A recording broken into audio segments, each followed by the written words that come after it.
الذين يحملون العرش ومن حوله يسبحون بحمد ربهم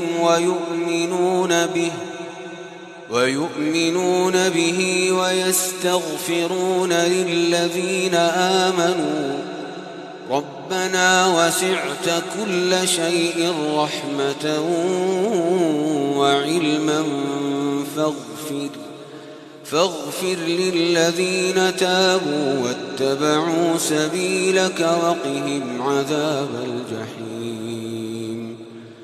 ربنا وأدخلهم جنات عدن التي وعدتهم ومن صلح من آبائهم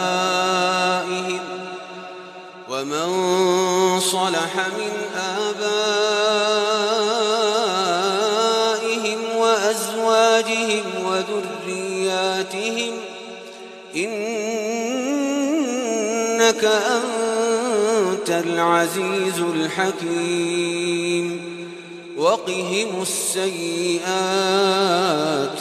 ومن تق السيئات يومئذ